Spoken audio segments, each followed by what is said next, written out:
Hello! Welcome to a week in my life of me prepping to open and start my first business. The shop is officially launched, so you can check out www.IzzyBizzyBeehive.store and snatch up some of my sweet products.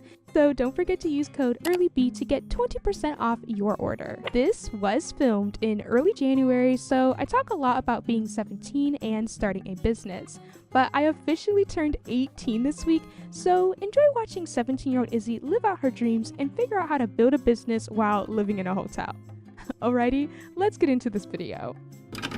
Hey, it's Izzy, and what's been busy? Welcome back to my YouTube channel. Today is going to be a very special video because I am starting an art business. Just even saying that is so weird because I guess when I thought about doing some of these things, I imagined myself like maybe in a home. I mean, honestly, when I started the Homeless series, I didn't even think I was going to be showing all of this on YouTube. A lot of times when I'm doing things, I'm assuming that it's going to be done in a different setting, and then God comes in and tells me a whole different story. So we're documenting another aspect of my life where now I am showing you all how I am building a business essentially in a hotel. Yeah, so this is going to be very interesting. I knew something was going to be released in the beginning of this year, and initially I thought it was going to be my book, but plans kind of changed and now we're launching the business. I've already started working.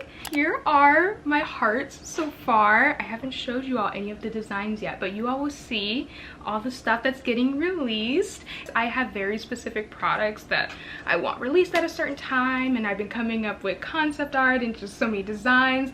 It's been a fun ride, and I just started prepping honestly in December, so it really hasn't been that long getting all the materials, but this is just so exciting. This is all going to be new for me and you. I don't think I've ever watched a video of anyone starting a business in a hotel, so I guess I'm the first. I am going to talk a little bit about firstly like why am I starting a business and what I'm going to be selling, because I want you all to kind of get an idea of where I am at mentally in all of this. I think this may be an odd time to probably start a business because we're supposed to be looking for a home and everything, but certain things have happened behind the scenes, and I am going to be sharing some huge life updates with you all, as well as showing you my setup. Speaking of huge life updates, I completely forgot to give you all an update on my book, because you all have been asking about this book, because I remember saying in the Homeless Q&A that it was going to be released in the beginning of 2025.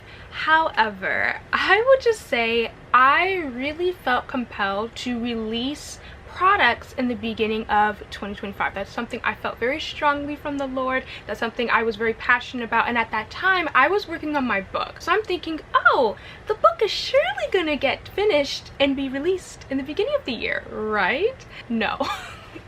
This is just like the reality when you're a Christian and you start to realize, oh, God had other plans. So obviously I'm releasing like my clay business and getting that in order, but I am technically not releasing the book right now. It just has been more work and more planning that I need to do, and I really want to make sure the book is at its best. There's a lot of work that goes into writing a book, and at first I was like, oh my goodness, well, this book needs to get done because I want to release it, but I am just seeing that it's not aligned with God's perfect timing, so I am taking my time. I want to make sure the book is at its best, and as I have been working on my book, I will admit that I have been feeling a little stuck with my writing. Reading a lot of books can definitely expose you to a lot of new vocabulary and writing styles, but I am looking for more assistance, which is where OreateAI comes in. OreateAI can help you write,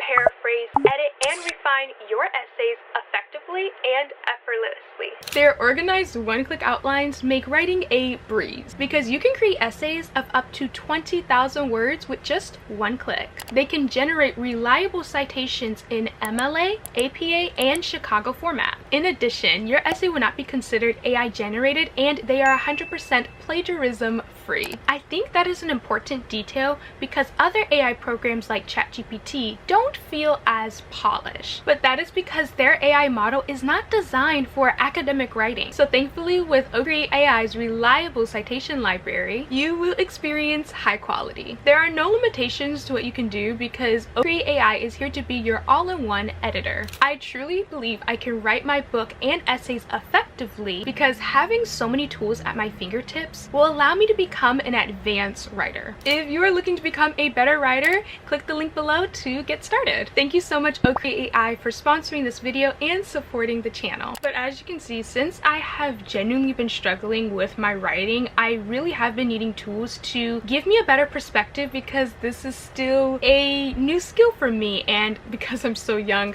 there's always so much more I can do. So I know eventually the book is going to get released. I know it's not going to be perfect, but it's perfected in God's eyes, okay, when he says it's ready. So that is something I do want to clarify because I kind of made it seem like, oh, a book was going to be coming out and I'm going to get my story. And it's not that I don't want to share my full story, but just writing a book takes so much time and energy, and the reality is you'll write something 6 weeks ago and come back to it and realize as you're reading it again, your perception and your delivery changes. Like, it doesn't even mean the things that you wrote weren't true or that they're bad, but you want to change it up a little bit. And so I am even trying to read books to get more of an understanding of how other people write, and like I said, to expand my vocabulary and things like that. But I have been just kind of in a little bit of a writer's block as well, and I just don't think the priority is like trying to push this book out. But I definitely believe, like, I wouldn't be surprised if it gets released this year. I'm just not sure when, because there just still needs to be a lot of editing, lots and lots of editing. So no book will be released necessarily in the beginning, and honestly it's just in God's perfect timing, because I realize that certain times he'll tell me to write certain things and other times he's telling me to relax and just wait things out. So I'm following him, and he could have me release the book tomorrow. You never know. I didn't think I was going to be releasing this business, which I'm so excited to share with you all, but God will surprise you in many ways. So that's the little update. We're working on it, but you see, this is why I have been just really needing more mentorship, more assistance, and I'm so grateful to have my mom, but I know that I'm gonna have to do a lot of work on my end. So that's where I'm at, really. I'm really just focusing on my writing and wanting it to be a little bit better. It doesn't have to be perfect, but just wanting to make sure it all makes sense and you all feel like you are getting an adequate book. At the end of the day, you are still paying money for this book, and I wouldn't want to give you something that's not polished. So that's all I have to say about the book, but let's talk about the clay business. This is the first time I have been able to spend money and invest it in something more long term. I was always taught to save a little, give a little, and spend a little, and I've been able to take my own YouTube money and invest it into my own business, and that's what I wanted to do. I look at this as more of a long-term thing, and I've been wanting to start an art shop since I was literally like 13 years old. That was always my dream, so I've been working really hard on my art skills so I can one day do this, and now we're here. I want to kind of establish like a starting point, because I feel like when it comes to a shop you can release a ton of different products, and I'm not trying to do that quite yet. I want to really ease myself into it. So the first thing that I'm going to be selling is some handmade earrings. You all know I love some quirky earrings. Even now I'm wearing these, and I think the biggest difference when I'm making my earrings versus buying a pair of earrings is just, it's definitely a different feeling, because the artistry and the creative process is kind of missing. I mean, they do have their place. I still really like the quirky earrings off of Amazon, but I just noticed when you tend to buy like handmade items, they have more design and creativity. And I guess being a creative person, being an artist, I'm always looking at how I can do it and what I would want. And that's the best thing about being an artist. You get to interpret things in your own unique style, and that's essentially what I'm doing. Like, these are very cute, but now I'm making my own palette earrings. They're so cute and it's a starting point. I personally love these earrings. Maybe I'm a bit biased because I made them. So I am making like handmade earrings. Also, you all have been wanting some handmade earrings. When I shared that I was starting my business, a lot of you all were excited and asking if I could make earrings, but I already knew I was going to be making my own quirky earrings. The second thing that I want to come out with is like some digital products. I think it's healthy to have like some physical products and some digital products. I have been wanting to do commission-based work for a while since I have been developing my digital art skills, and I'm at a point where I just want to share that with someone else. I want to be able to explore and be creative with like other people instead of just doing it by myself. It's like I want someone else on this project and add my own style. I think doing like personalized commissions is going to be really fun because I specifically deal with portraits, so I'm hoping like when I open up my commissions that I'll be able to draw more people and draw you all basically. So at this point, that is what I am selling. There's a ton of different things that I want to come out with, like, oh my goodness, since I'm doing specifically Palmer clay, I want to eventually come out with like trinket dishes. I have been seeing a lot of trinket dishes like on Pinterest and things like that, but I want to make a Christian based trinket dish where it has scripture throughout it, and I want to be able to add art and God into this as well and merge Christianity and art into all of this and show like your artistic abilities through the scripture. That's just so cool to me, and that's why I eventually want to make trinket dishes. But once again, baby steps, baby steps. I don't want to overwhelm myself and add too much to the plate. So as we speak, we are working on these little heart earrings. I currently have a batch already made. So far, this is all the progress I have made. These are all the little hearts. They're right now on this acrylic blocking stamp, so I just have them all laid out, and I'm also working on like batches. So what I tend to do is I like to make the paint tubes and I like to make the paint brushes, and lastly I assemble it and bake it all together. So we currently have quite a few done, and I have some in my oven. Yes, I had to buy a conventional oven because living in a hotel I did not have one, but I have to bake these. So there has been a lot of new items, and even on my desk I'm gonna definitely showcase more because there's a lot of things that I get to share with you all. This is just a big adventure, one big adventure. So let's get started making more of these earrings.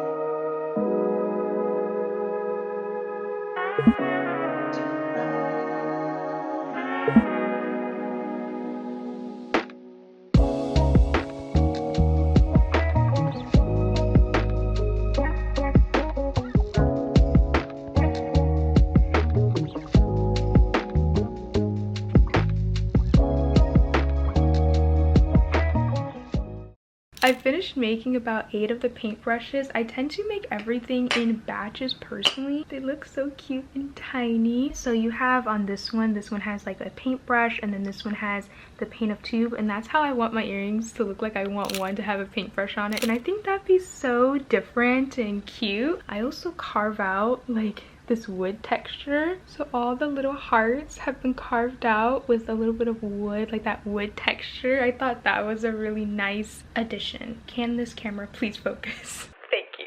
But these are just all the little details when it comes to like making things that are literally this big. Like the earrings aren't that big technically, but overall we're on a pretty good roll. More than likely I am just gonna finish up making bigger batches and then I'll assemble everything.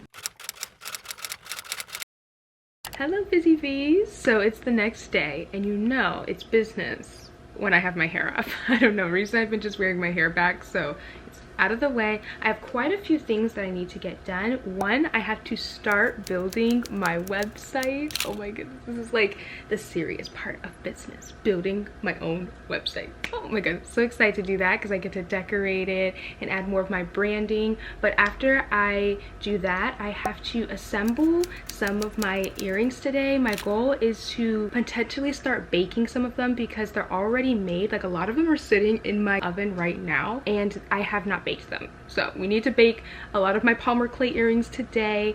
And what else do I have to do? I'm just gonna be kind of dabbling in a little bit of everything since I'm trying to get my shop to launch at a very specific time. So I'm kind of bouncing back and forth from like the physical products and then setting up the website. I know you can use, for example, Etsy, because for me personally, I decided to go with Shopify because I know with Etsy it's supposed to be free and like open for everyone to use, and sometimes it can be great to bring in some traffic. However, Etsy has been like randomly suspending people's stores, and like I do not want my store to just get randomly closed for no reason. It just seems a little risky, so I decided I would go with Shopify so I can build my website. Shopify is a great way where you can build up your store without having to know how to code, and it just has everything organized. That's personally my goal, is just to stick with Shopify, honestly. And because I kind of already have a platform, I can drive some traffic to my own website, because that's usually the biggest problem. People have issues driving traffic to their own website, but I don't think that'll be an issue.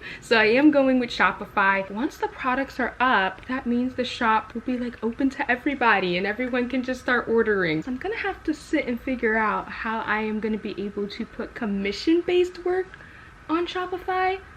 I've been doing research and I haven't found anything yet, but hopefully today is the day to get all of that situated and figure out how I want to brand my own personal website. Let's get going. Being an entrepreneur is a huge responsibility because everything falls on you, especially if you are a small business owner. Building a website was exhilarating, but also challenging because I had no idea what I was doing, so YouTube and Google were my best friends. The truth is, you're not going to know everything when you first start, so you have to learn as you go. It took a lot of time, but eventually I started to get the hang of it.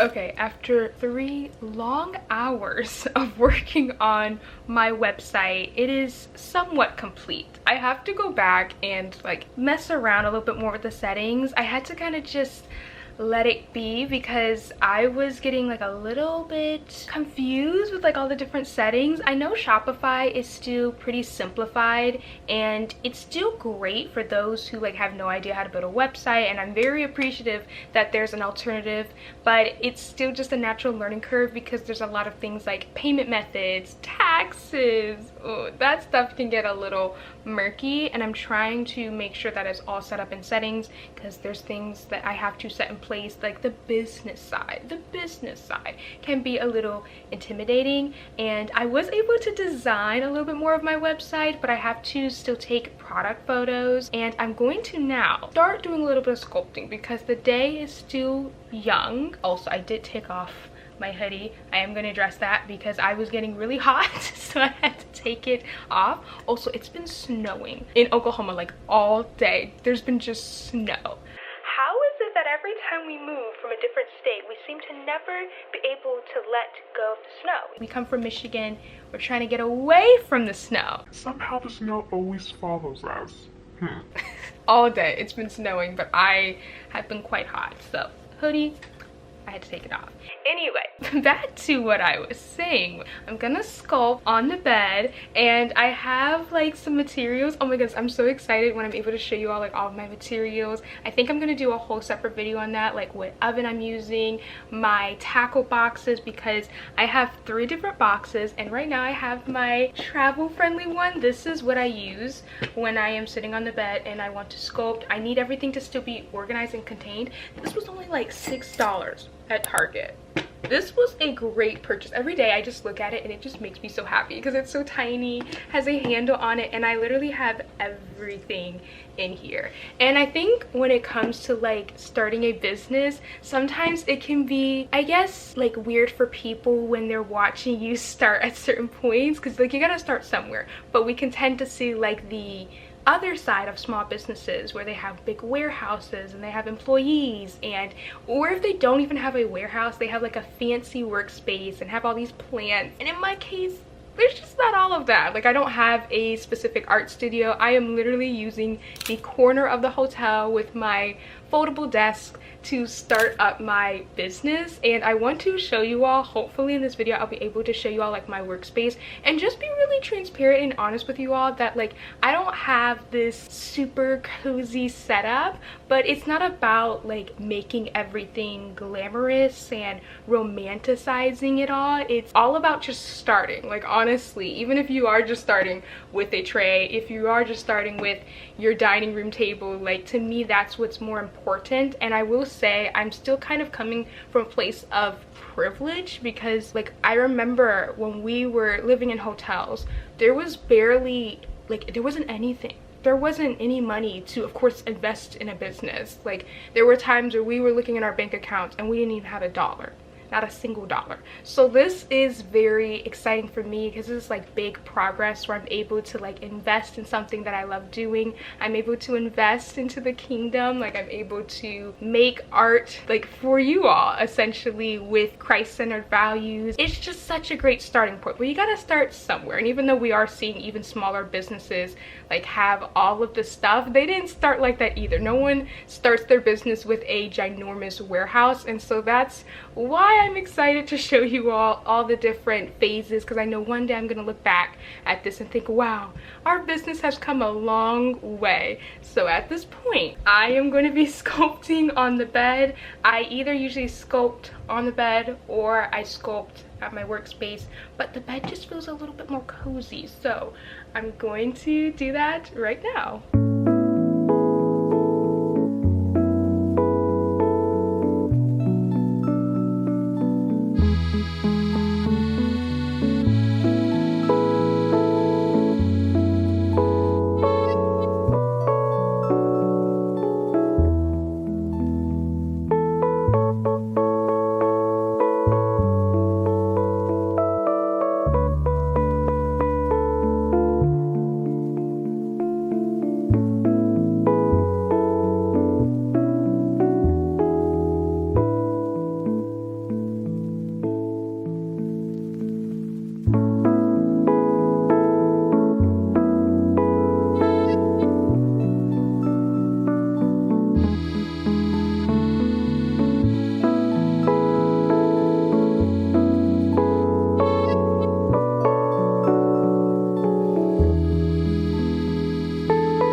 This earlier, but I wanted to show you all my workspace. Like I talked about earlier, there's nothing really like super aesthetic about this workspace. Like, most studios have those like ginormous plants, which I hope one day I can have one of those beautiful setups. But as of now, I think this is still a pretty good setup, and for me it's more practical based on our living circumstances. So let's do a quick tour of my workspace.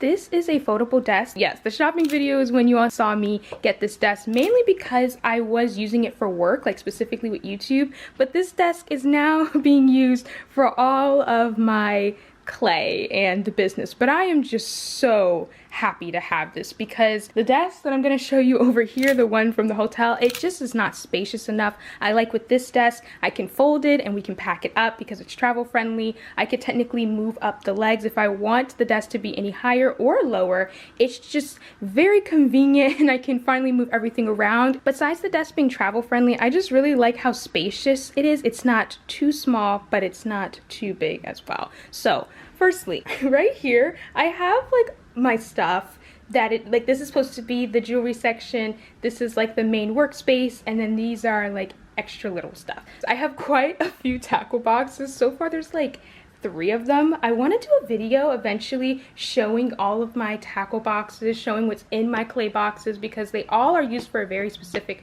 purpose. For example, the orange one is used mainly for supplies, like art supplies when it comes to clay, paint, chalk pastels. I can't remember everything that's in here, but mainly just art supplies, versus the blue one. The blue one is used for tools. So my blades are all in here, my X-Acto knives, anything that requires me to grab out a specific tool, it's gonna be right in here. And that's what I like about them. And we specifically picked boxes, so once again, grab the handle and you go. I needed it to protect my items, but I didn't want anything that was in a bag. This is the first time that I was like, I don't really want a bag. I want a nice spacious box to fit all of my items, and that's why we have uno, due, tres. We have 3 of them. Over here, like I said, is my main workspace. So I do have like a silicone mat up under this glass cutting board. This is a glass cutting board, and I wanted something that was durable, and this just does the job. And these are the main things that I'm using literally every single day. Rubbing alcohol, a must when you are working with clay. I have my Q-tips in this little bee jar, absolutely adorable. And this jar is just another way to sculpt. Like I can put items on here and then I can sculpt on top, mostly because you want to make sure you have something that's ergonomic for your wrist, and this is a lot easier to hold versus like having to literally bend your neck down to work on this glass cutting board. And if you just look on this side, nothing really too crazy. I have this mini tripod. This was gifted to me by IzzyBizzy, so thank you so much. So I need something that's nice and bright, and this just does the job. Just angle it right over there, and then I can see everything so clearly. So this has been just a game changer, because before I was literally doing everything in the dark. The last part of my workstation is just like the UV resin part. So I do add a layer of resin when I am working with things because I want my clay pieces to be durable. So I have to get a UV lamp, and then I have the resin right here. We also just have some acetone, which is part of the whole process. And we have a pasta machine. This is a pasta machine specifically for clay, so you cannot put food in here. But this is just so helpful when you are working with clay, because you have to condition the clay, and clay can be very hard to work with at times. So you just put the clay right in here and you just roll it out, and it has this nice flat sheet that will come out. Behind my desk is other supplies that I may need or use. So over here I have a lot of paper towels, mainly to clean up my workspace. In this box we have a lot of my supplies, and this box is for shipping. So I literally have everything when it comes to shipping in this tiny box. So tissue paper, stamps,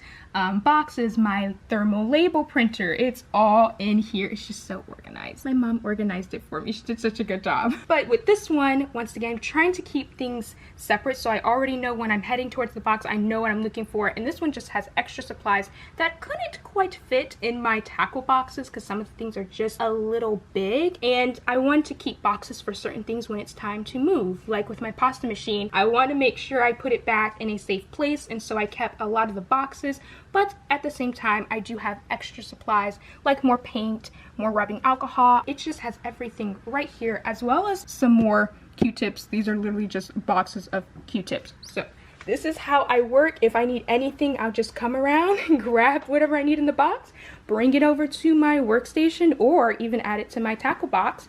And that is how I work. This is literally my workspace, but I absolutely love it. I feel very comfortable, and I think that's all that really matters. And it does make me motivated to still work, and I'm so happy every time I see the organized tackle boxes. They definitely make a difference, but I think this is as good as it's really gonna get, and I'm very grateful to have my workspace. If you watched the second episode of the Homeless series, you know that this was the dining room. Yeah, not anymore. This has become another workspace for me to do YouTube and edit, because before I would work on that desk, and now with all the clay, I just cannot take the time to move everything every single time I want to use the desk, so I had to take over to desk. But over here, I have my oven, which is just really nice. This could not fit on the kitchen counter because there is literally only one space to do anything when you're in these hotels. There's not a lot of counter space, so we had to make some compromises and put it right here on the table. I absolutely love using this oven. I have used it already to bake a few earrings, and I am very happy with this purchase. I think honestly, I wish we kind of had an oven earlier, like just to even cook food, because when you are living in a hotel, you obviously do not have that luxury, and you basically either have to have other appliances to cook things. And so I kind of wish we had an oven from the get-go, because I've been using the oven for the business. But anywho, speaking of baking, I currently have a tray full of earrings that need to be baked, but before I bake them, I need to add eye pins so I can add all the jewelry and add on the earring hooks. But while I am doing that, I wanted to like kind of introduce a conversation and talk about basically why I am starting a business now. Like I told you my reasons on why I'm passionate about the business, and I think a lot of people would say this is probably the worst time to start a business since we are in this transitioning point. But I disagree with that, so we're gonna talk about it.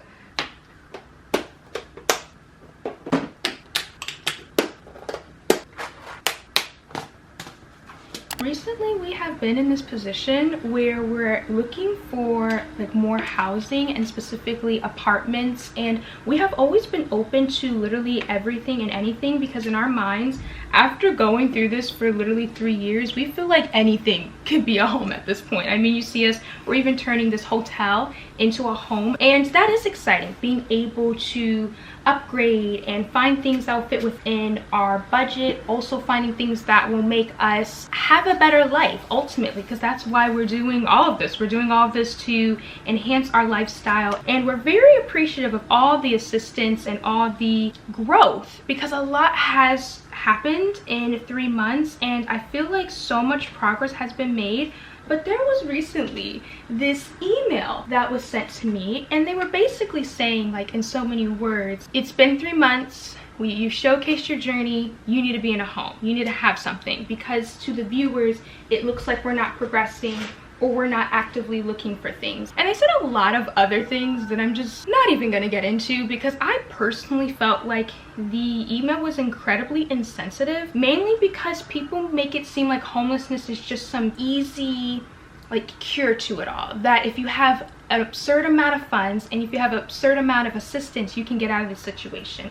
And I'm not saying funds and assistance don't help, but I think there's a difference between something impacting your life and changing your life. And I don't like to dwell on this too much, because what I have learned is that funds and assistance doesn't solve all of life's problems. And for people, when you say that, it's like you're making excuses, or you're just trying to find ways to not get out of the situation, or people can even sometimes twist my words. I think the adults that have lived on this earth long enough know exactly what I'm talking about, because a lot of times what keeps people in these positions is there's all these different systems. I'll say specifically living in America, you can't just barge your way into something. A lot of times you have to get accepted. In my mind, I feel like homelessness is very similar to a sickness in a sense. I mention sickness specifically because I have personally witnessed loved ones being sick, specifically my mom. My mom dealt with a brain tumor. She had brain surgery and everything, and even after the brain surgery, the tumor grew back, and then she had to go through radiation therapy. And as a kid, I wasn't really aware of everything that was going on, but I did notice like my mom wasn't the same after all of that. Even to this day, she doesn't have the tumor anymore, which thank God, she's alive and well, but she has talked about how sometimes she feels more fatigued, or she has had vision issues because the brain tumor was specifically on her optic nerve. So it was right behind her eye, which was affecting her vision. And even just hearing all of that, it's like this happened years ago, but it's like remnants of it are still there. Having her here is still a blessing, but I know she doesn't look the same, feel the same. There's still things that have transpired, and also my mom was getting older while going through all of this, so the body is just not the same. And so when I'm talking about homelessness is like that, it really is. You are taking time to recover from it, and even after recovering, that doesn't mean that there's not things that are just there. Like, you wouldn't tell a cancer patient, like, hey, it's been 3 months, you've been doing chemotherapy long enough, you should be healed. When it's like, that's not how cancer works. And I know cancer and homelessness have their own issues, but it's kind of the same thing, where when you have been homeless for more than a month or two, this is like a serious illness in a sense, and you have to kind of recover from this. I'm not trying to take away the experiences that people have had, but 2 months is still very different than like 3, 4, 5 years of being homeless. And we have been through this whole process of basically trying to recover and recuperate from all of that. Like, a lot of traumatic things transpired, and things take time to build. I mean, we have done everything on our end. I understand that people have given a lot to us, and I am very, very appreciative of that. But at the same time, we can't force people to give us a home. That was honestly the problem with Section 8. The problem wasn't that we had a lack of assistance or a lack of funds. We had technically funds from Section 8. We also had assistance from the shelter, but the landlords kept saying the same things to us. The credit score is too low. Your voucher amount is too low. Sometimes they would just reject us because they didn't want 6 people living in the home. And that was our biggest hurdle, getting through the system. We were spending money on application fees, driving around everywhere, trying to find a home, asking other people to help us, and it was not working out because of, once again, the system. I can get as many jobs as I want, and there's still restrictions set in place. I know for us, even looking at apartments, the biggest problem is me being 17.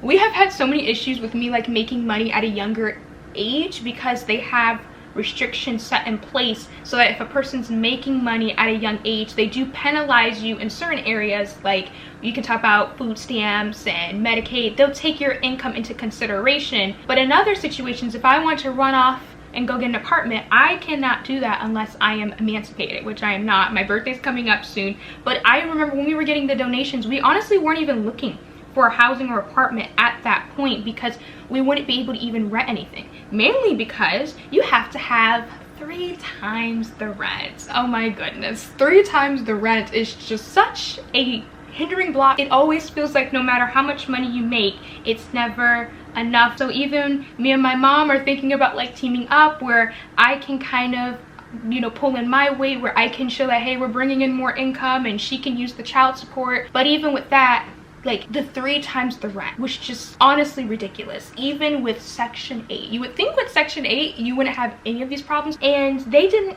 have any new things set in place to protect you as the tenant. It was still you bending towards the landlord, and it's like it didn't make any sense. And all of these things keep you homeless. If you're wondering why we have been homeless for 3 years, it's because no matter how many jobs we applied to, no matter what program we were with, no matter what landlord we talked to, there was always a system to come in and take away essentially the blessing, or something that even looked like a blessing. Obviously, I feel like if God wanted us to have it, he would have allowed it, but he didn't. So we don't have the Section 8 voucher anymore. And I know I've only lived on this earth for nearly 18 years, but I have seen a lot. I have witnessed what this world has to offer, and it's not that easy. And so you got to be very careful about who you're judging, and because it's so easy, it really is, to sit back and say, wow, they've got enough donations, wow, they've gotten support, they should be set for life, when in reality that's just not how it works. It's that's not how it works. Because even in the email, they were basically saying because I got my hair done, a subscriber paid to book me a hair appointment, and because I got things off of an Amazon wish list, I shouldn't be homeless anymore. I shouldn't still be in the same position. But you guys, getting a hair appointment does not eradicate homelessness. Getting sent a box of toothpaste does not eradicate homelessness. The assistance is wonderful. It is a blessing. I was so thankful that someone even reached out and even cared about my hair. For all of us, our hair has definitely taken a beating, and I thought that was so sweet that someone was so willing to even offer. But getting a hair appointment didn't get me out of the situation entirely. It improved in my lifestyle in some way because now my hair was taken care of. But with other areas, we're still working on it. We're just still working on it. And I will say living in a shelter, it didn't exactly change my life. It impacted my life. And I have a lot of moments like that. And it's not a bad thing. I mean, with the shelter, they did help a lot. I was able to learn more about how living in a shelter works, at least in that state or in that county, because, you know, the shelters are still going to be different depending on where you're living. But that was my first time living in a shelter, and I was able to see at least how they operated. And it just made me more aware of the lifestyle in itself. And a shelter doesn't solve all life's problems. We left the shelter still considered homeless. Everything was getting shut down. Even their vouchers were getting shut down, and the same people that were there 6 months ago were still there, including us, because nothing was working out. So even when we have attempted to apply for things, it's always the same answer, like the funds are too low, or the credit score is not high enough. All these different reasons in the book on why they can't take us. And when I read that email initially, it made me feel like, oh my goodness, you know, they're right. I don't want to make it look like to the audience we're not looking for things. We need to hurry up and get something. And I just thought myself for a minute and think about it, like, wait, I am not here to bend towards an audience just because I have people watching my journey. I have been very honest about how we have handled funds. We are not that type of family who's just running off and buying BMWs with the funds. Like, I've seen people make comments like basically saying they're skeptical or they're not 100% sure, and that's fine. They're free to feel that way. I can't convince you. You're just gonna have to honestly take my word for it and just trust in God that we're doing everything on our end and we're handling things in a responsible and mature way. I can genuinely say that's not an issue, like we're just going through the funds too quickly. But what is an issue is now trying to find a way to bridge the gap between now finally having assistance, finally having funds, but getting into a stable home. Like, that's the biggest thing with homelessness. So many aspects of our lives have been damaged that it takes time to now rebuild. And like I said, it may seem like no progress has been made, but that is not entirely true. I was finally able to go to the doctor, like just thinking about it, because I went to an appointment recently. The fact that I'm even able to go to the doctor is a huge milestone because we weren't going before. We are able to stay in one hotel consistently. Like, that was unheard of as well, because for 2 years straight we were bouncing from hotel to hotel. Just even talking about me starting my business, like these are things that were just unheard of. If anyone even presented those ideas to me, it was like, what are you talking about? Because we barely can get into a small hotel room. Like, we literally would have no funds for anything. Our lifestyle was just full of so much poverty and honestly just trying to get through it all. We would pray and we trusted in God to do things, and he would show up. And let's say a person paid for a night, but even with that, didn't change our lives. That impacted our lives. When someone would pay for a whole night at a hotel, it really showcased like, wow, God is still with us. He is still taking care of us. And that is still one night we didn't have to spend outside. And it was always still a blessing. But we all knew, like, okay, once this is over, we are gonna technically be back in the same position. And that's what's so irritating, I guess, about homelessness, is you have to have enough support and enough assistance to not only get you out of the situation, but have a transitioning point for you. And that was the thing with the shelters. The shelter didn't really have anything else to offer. Basically, once the voucher expired, the shelter was looking at us like, well, what are you gonna do now? What is your next plan? It's like, all we had to really say was we're gonna get a car, we're gonna move to Oklahoma and trust God that he's gonna like miraculously do things. Like when they were looking for us to have all the answers, it's kind of funny because we were looking for them to have more answers and for them to provide more stability. And it showed that if the shelter that has literally all the resources or enough resources was getting supported by the government, couldn't even help us. It just really showed that it's not a lack of funds, it's not a lack of assistance, but it's a lack of support in another area where people can't be supported once these systems come against them. It's harder to like get a breakthrough. But I just want you all to be more realistic and have realistic standards. I know a lot of people are into this like home, but we have done that. We have done that in the past where we were so fixated on getting a home, getting out of the situation, that we just created more problems. And of course in society, it's not acceptable to live in a hotel or to live with maybe family members, all these different things society tells you have to have. And so we're being pressured to now jump into things. And that's how we got stuck in South Carolina and we ended up losing everything. It was a hot mess.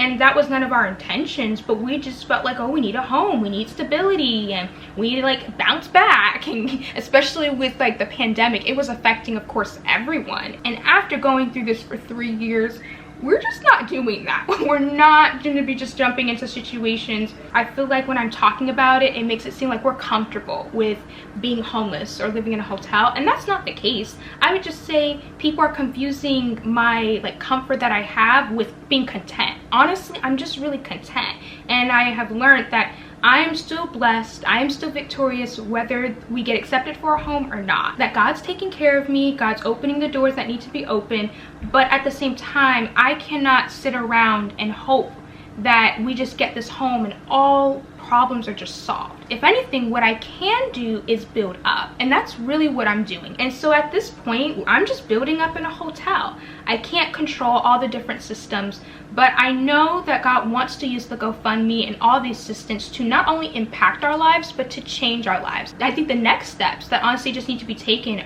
are just building upon the GoFundMe, and that's why I've been saving a lot of my money. I have been doing everything I can possibly do to just set ourselves up based off of the perimeters that God has set in place to have a better future. And I believe like these are the next steps that he wants us to take. I know you all have even recommended programs and things like that, but I'm just gonna be kind of honest and real with you guys. We are kind of programmed out, and what I mean by that is we have tried every program imaginable and they just don't work. They don't work. And even the way we got into the shelter, I haven't even shared my testimony. We basically had to have someone with a higher authority to allow us to even get into a shelter, because we were trying to get into one for 2 years, or we were trying to call certain programs to pay for hotels, and no progress was being made. People were recommending Habitat for Humanity, and they're supposed to help with like housing and whatnot, but guys, they have a credit score requirement. Once you don't fit into that credit score requirement, which we don't, you can't even get accepted. Like, it's already thrown out the window. And so they have these very specific rules and criteria they have to follow. Honestly, no different than any other person is setting. And that's why the programs aren't that helpful. I'm not trying to discourage any of you all. Once again, a lot of progress has been made, but it hasn't worked out with the housing quite yet. And the reality is, even if we get a home today, we're still gonna have to build up other areas of our life. Like the minute we walk into an apartment or a home, there's gonna be no furniture in it, so we have to now build up in that way. That's the reality of being homeless or having so many tragedies happen at once. You are left with the remnants and you now have to build upon that. But we're just waiting for God to open up that perfect door for a home specifically. But I am content knowing that if we don't get into an apartment, if we don't get land at this specific time, that it's not the end of the world, and it's honestly just going to be up to him. He's the one that gets to choose when the doors need to be open and when they need to be closed, and that's not up for us to decide. I know the donations came in so quickly, because that was another thing. We didn't even know when donations were going to really start picking up. They came in so quickly, but the opportunity to get a home hasn't came yet. It's not here.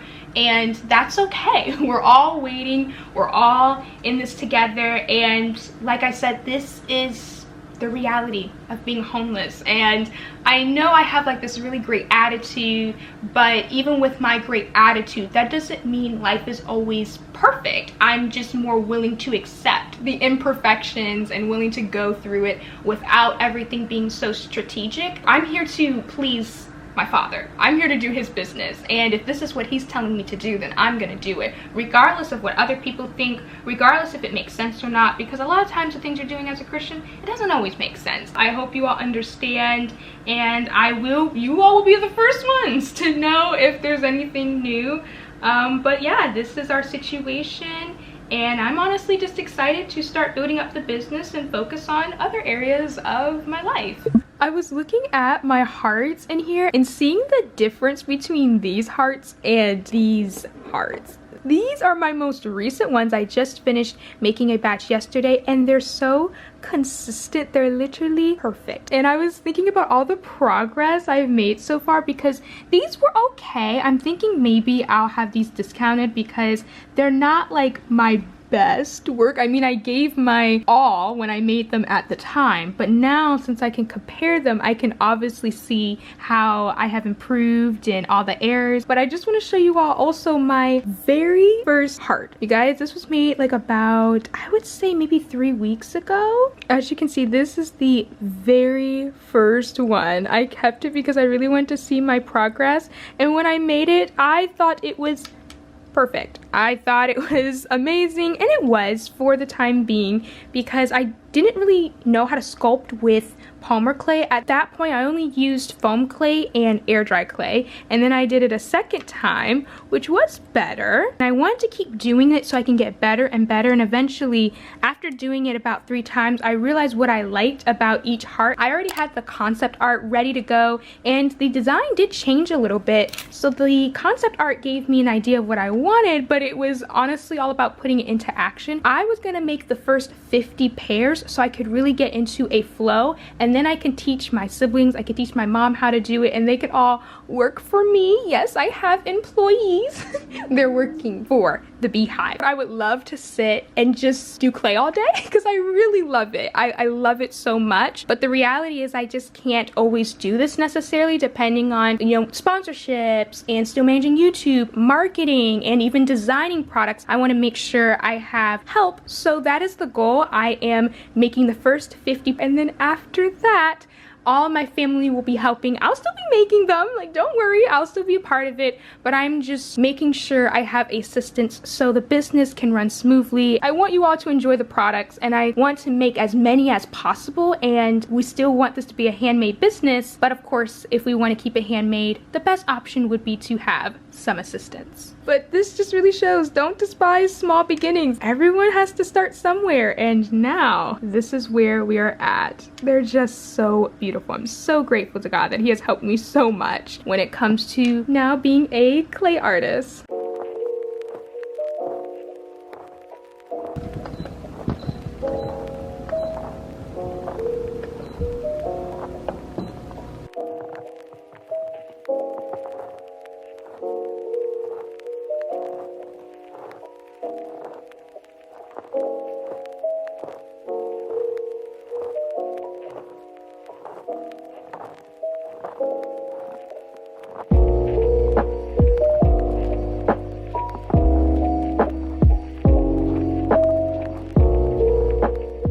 After the earrings were baked, I had to add eye pins and clean up any little mistakes. I used a nail drill to help sand down the clay, and because of all the dust, I did wear a mask. Like I said earlier, as a small business owner, I am still in this phase of doing everything myself. My family is currently in training mode, and until they have learned all the steps, I am doing things solo. You would be surprised, but this assemble stage took me hours to complete. I had to cut the eye pins with a wire cutter and super glue them into the earrings, and lastly sand them down. This sounds like a simple task, but I pretty much did this for the rest of the night while watching some Chinese content.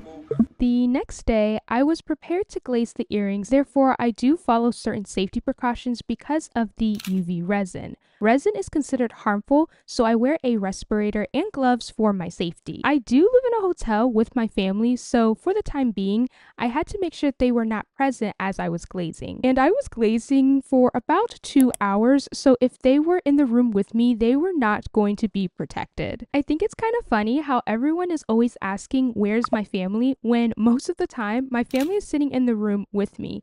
In some of my videos, they aren't there, but that's like 5% of the time. 95% of the time, they are not in the frame, but they're always very considerate when I am filming, so usually they just stay quiet. But when it comes to glazing, please follow safety precautions and protect yourself and others. For example, if you have pets, please remove them from the workspace as well. I did a lot of research, and because the resin is a chemical, I want to make sure I was being very safe.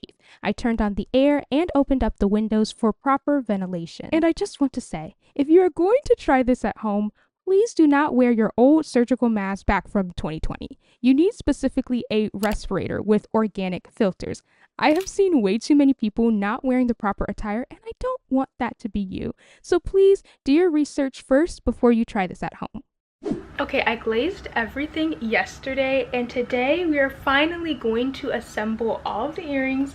I have them right here. Oh my goodness, they're just so pretty. I love the way they look after they're glazed. Adding the resin just gives it an extra bit of protection because now it's secured and everything's locked in, because we want to preserve these as long as possible. I also have a whole bunch of like imperfect like charms. Let me show you them. The ones on the baking tray I'm gonna start selling. Like, I already know, oh, these are going right into my shop. But when I started making these, since I was kind of on a journey and figuring out how I wanted to do it and getting in a flow, I have all of these extra ones. Now, I like to call them imperfect but worth it. Like, I think on my site I'm gonna sell all of these because they're still great when it comes to like the design, and I don't think they're terrible looking, but they're just not up to the standard of the new ones.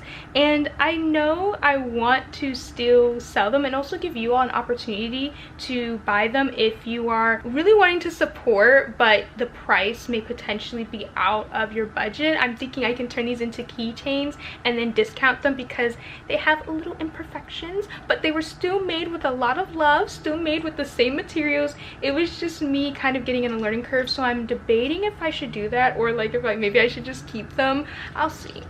Maybe I'll do that just for you all. Let me know if you all think that's a good idea. I also have been spending a lot of time making some example pieces for like my digital commissions. I really want to make sure I have that in order as well to show you all like my skills, and so you can get an idea of how the digital commissions will be done. So I've been spending a lot of time drawing, and it's literally been hopping from clay, hopping from the website, hopping from digital pieces.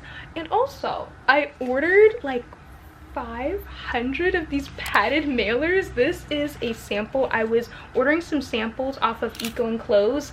They are the ones that I'm deciding to go with because I like how all of the packaging is recyclable, it's eco-friendly, and I ordered 500 of these. So like 2 large boxes came in the other day, and I'm very happy about that. And I also want to test out and see what design and things I'm going to do on here, because I do have some stamps. I bought some stamps so I can stamp on some things, and that's why I also liked the paper instead of the plastic, because I'd have more flexibility when it comes to just adding my own design.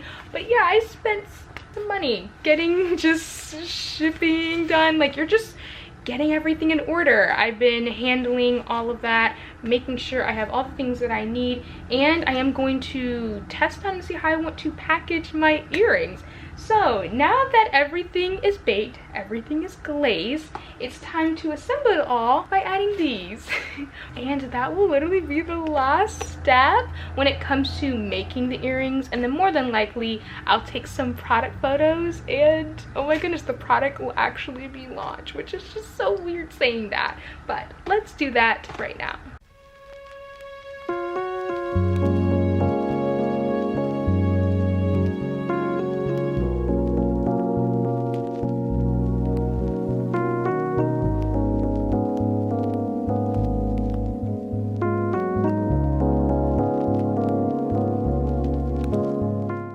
You guys, I just finished assembling the earrings and these are so cute. They're so cute. And I'm not just saying that because I made them, but they're just so different. And if you want to technically twin with me, now you can, because the shop is officially launched. You can check out these earrings at IzzyBizzy.store. Oh my goodness, just even saying that, like, I have my own pair of earrings.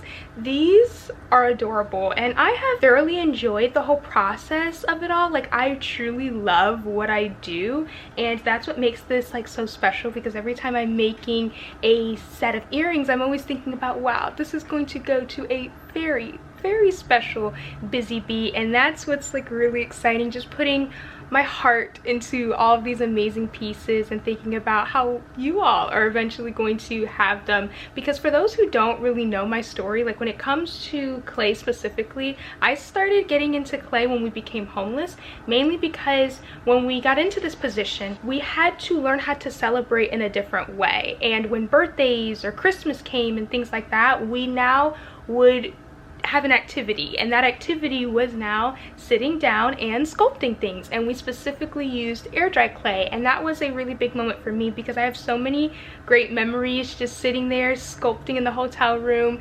And when I do this now with Palmer clay specifically, because I never worked with Palmer clay, but I was familiar with foam clay, I think it's called, and air dry clay. But besides that, I had never worked with Palmer clay before, and so this was definitely a new experience for me. But I knew I wanted to come out with my custom earrings. Making my own earrings is definitely a dream of mine. Like, I just know that you all are gonna want more earrings, and I'm gonna be wanting more as well. And it's just literally, like I said earlier, so different than what you would see on Amazon. I get to sit and design and then make it come to life. I'm just so grateful to God that He has blessed me with this amazing opportunity to start a business, and I'm looking forward to see how God's going to really show out. So thank you for supporting the business. Thank you for buying anything off of the website. I truly appreciate it. You guys are awesome. Like, literally, the Beehive. The Beehive family is the best family on YouTube.